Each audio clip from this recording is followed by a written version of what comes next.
Assalamualaikum warahmatullahi wabarakatuh.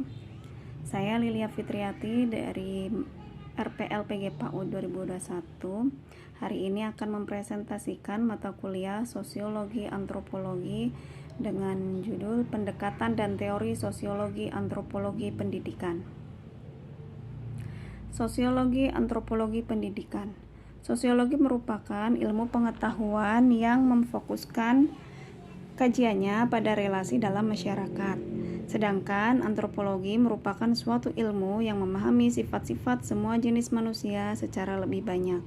Antropologi pendidikan adalah ilmu pengetahuan yang berusaha memahami dan memecahkan masalah-masalah pendidikan dengan analisis berdasarkan konsep-konsep dan pendekatan antropologi. Sosiologi dan antropologi merupakan dua hal yang tidak dapat terpisahkan. Hal ini dapat dibuktikan bahwa objek kajian sosiologi adalah masyarakat. Dan kita juga tahu masyarakat sudah pasti berkebudayaan. Namun perlu diingat antara masyarakat dan kebudayaan tidak sama, tetapi berhubungan erat.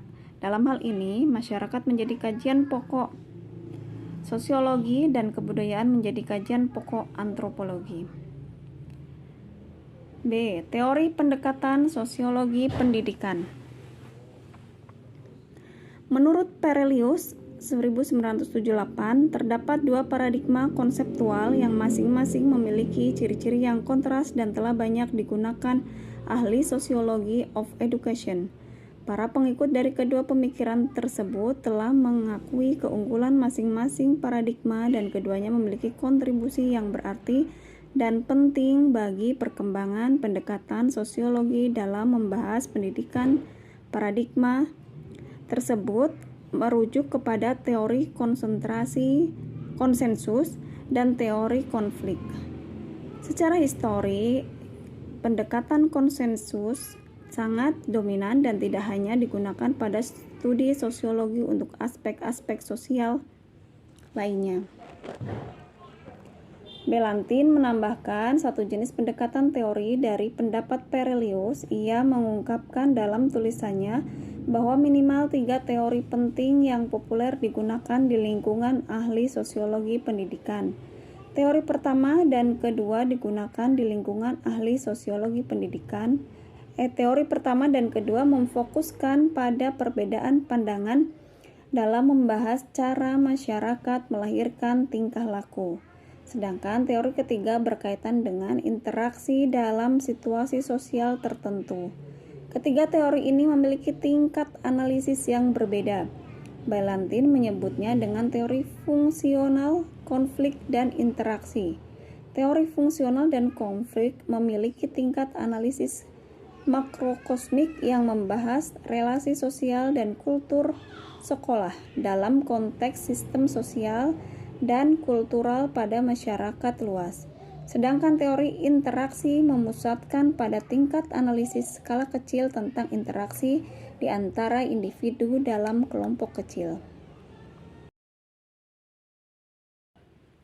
Teori fungsional. Teori ini memfokuskan studinya pada pernyataan pokok tentang struktur dan fungsi organisasi. Sebagai contoh, ahli sosiologi menggunakan pendekatan teori ini untuk mengkaji pendidikan yang memusatkan perhatian pada struktur bagian pada organisasi seperti subsistem dan posisi tujuan pokok sistem pendidikan tersebut. Masyarakat dan lembaga sosial di dalamnya merupakan suatu sistem, masing-masing berkontribusi dalam suatu kegiatan sesuai fungsinya. Teori konsensus. Teori ini meyakini bahwa masyarakat terdiri dari berbagai macam aspek yang memiliki jenis dan fungsi yang berlainan. Akan tetapi, setiap aspek mempunyai ketergantungan dan saling memberikan sumbangan atau dukungan untuk menjaga keseimbangan dan ketangguhan sistem secara sosial secara menyeluruh. Teori konflik. Teori konflik memusatkan perhatian pada paksaan yang terjadi pada masyarakat dan berpengaruh pada perubahan sosial. Pada teori konflik, kekuasaan perjuangan merupakan dinamika pokok dalam kehidupan sosial. Pada suatu aspek, masyarakat disatukan oleh kelompok sosial yang menuntut kerjasama dari pihak yang memiliki kekuatan. Pada pihak lain, masyarakat tak henti-hentinya berubah dan dalam situasi yang membahayakan kemudian diintegrasikan. Melalui usaha integrasi inilah lahirnya kelompok elit baru untuk menggantikan kelompok lama. Teori interaksi. Pada pendekatan teori ini memandang bahwa sosiologi mempunyai perhatian pada interaksi yang terjadi di antara individu dengan individu lainnya. Setiap individu memberikan sumbangan budaya dalam usaha menjabarkan dan menetapkan lembaga-lembaga sosial dalam cara-cara yang sama akibat dari kesamaan sosialisasi pengalaman dan harapan. Oleh karena itu, kesempatan norma menjadi dasar bagi setiap individu untuk mengembangkan dan membimbing peralihan tingkah laku. Meski pada kenyataan sehari-hari kita dapat memungkiri adanya perbedaan individual mendasar pada pengalaman,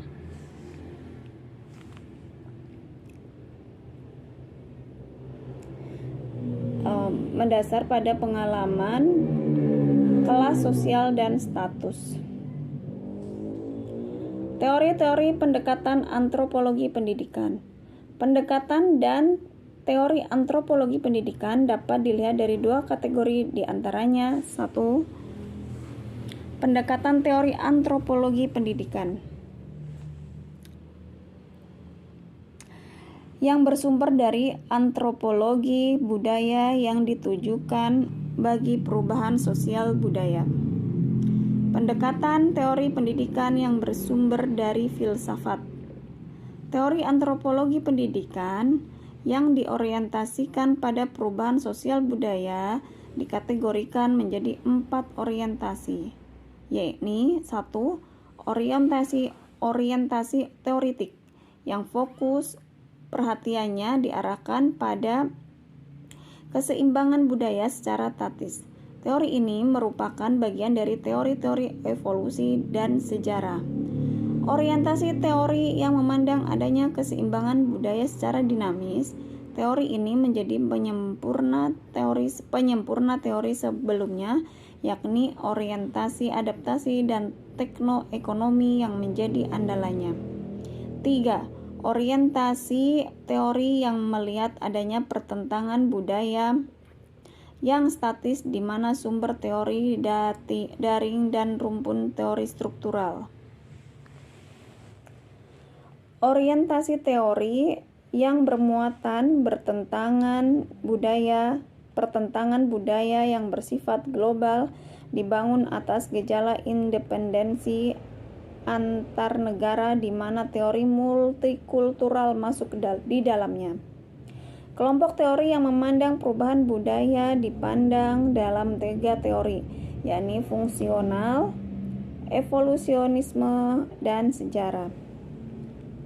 Linton Freeman dalam Kaplan 2049 menyebutkan semua konsep ini, evolusi, fungsional, dan sejarah kebudayaan, menyatakan hipotesis yang sama, tetapi dengan bahasa yang berbeda. Asumsi metodologisnya memang berbeda, namun bila kita cermati hipotesisnya telah kehilangan konflik. Semuanya menjadi selaras, yakni menjadi teori tunggal dalam melihat proses dan bentuk perubahan sosial budaya. Sedangkan E.B. Taylor sebagai tokoh evolusionisme memandang perubahan kebudayaan akan berjalan dari tahap yang sederhana ke tahap yang lebih kompleks. Pikiran ini didapatkan dari teori biologi atau sains yang digemari pada masanya. Sementara Robert K. Merton fungsionalisme memandang kebudayaan dengan bagiannya memiliki fungsi tertentu. Hubungan antar bagian itu membentuk keteraturan. Apabila salah satu tidak berfungsi, maka akan melahirkan disfungsi, sehingga akan menganggap fungsi kebudayaan yang pada dasarnya menciptakan keteraturan suatu masyarakat Pendekatan filsafat dan teori pendidikan yang dikembangkan oleh ahli secara garis besar dibagi dalam 4 kelompok filsafat pendidikan, yaitu idealisme, realisme, pragmatisme, dan eksistensialisme. 4 kelompok ini kemudian dibagi lagi menjadi 2 kecenderungan, yaitu autoritarian dan nano-autoritarian. Kelompok autoritarian memiliki ciri umum, yakni tujuan pendidikan yaitu memberikan pelatihan kepada pemuda agar memperoleh kemampuan intelektual dalam mengembangkan hidup, mastery dalam menguasai fakta dan informasi. Setiap peserta didik akan mampu belajar menguasai materi tertentu sampai tahapan tertentu bila pembelajaran dilakukan secara seksama. Perhatian utama pada hasil tes. 5. Penahapan dalam kecakapan, akuntabilitas, strategi pembelajaran yang konvensional. 6. Konvergen dalam berpikir satu jawaban untuk satu pertanyaan yang harus dimiliki jawabannya oleh guru. Adapun kelompok non-autoritarian memiliki ciri utama, yaitu 1. Otak manusia bukan urat yang dapat dikembangkan. 2. Umat manusia adalah pemecah permasalahan yang dapat mengambil manfaat dari pengalaman. 3. Penekanan akan pentingnya individu dan kesadaran mengenal kepribadian. 4. Minat berkembang bersamaan dengan proses pertemuan yang diakhiri sendiri oleh peserta. Pemikiran yang divergen, terdapat sejumlah kemungkinan dalam memberikan jawaban terhadap sebuah pertanyaan, dan siswa memiliki kemungkinan dalam menjawab setiap pertanyaan. Terdapat hubungan yang erat antara filsafat dengan teori pendidikan. Hubungan keduanya yaitu teori pendidikan merupakan aplikasi dan filsafat pendidikan. 2. Teori mengarahkan pada teori mengarahkan pada pengorganisasian kurikulum. 3. Teori mengarahkan pada makna pembelajaran. 4. Teori dari filsafat menjadi dasar dari ciri lingkungan pembelajaran. 5. Teori dari filsafat menjadi dasar dari tingkatan kelas dan pengujian. 6. Teori dan filsafat berbeda atau satu sekolah dengan sekolah lain dan berbeda untuk setiap negara. Teori pendidikan dikelompokkan atas esensialisme, behaviorisme, dan progresivisme. Rekonstruksionisme dan humanisme. Beberapa ciri utama dari teori ini yaitu 1. Esensialisme dan perennialisme memiliki prinsip kebenaran bersifat eksternal. Menentukan segala hal dan ide yang besar dapat berkembang akan tetapi tetap konsisten. Behavior, perilaku menentukan manusianya. Pendidikan merupakan proses di mana guru sebagai pengontrol utamanya. 3. Progresivisme menekankan pada pentingnya murid. Pendidikan merupakan proses untuk menemukan dan memecahkan masalah. 4. Rekonstruksionisme menekankan pada pengembangan keteraturan sosial dan memiliki tujuan untuk melakukan perubahan masyarakat. 5. Humanisme menekankan pada kebaikan internal dari siswa dan pendidikan adalah upaya untuk mengembangkan individu. Demikian presentasi saya hari ini. Mudah-mudahan dapat dipahami dan bermanfaat. Sekian, terima kasih. Wassalamualaikum warahmatullahi wabarakatuh.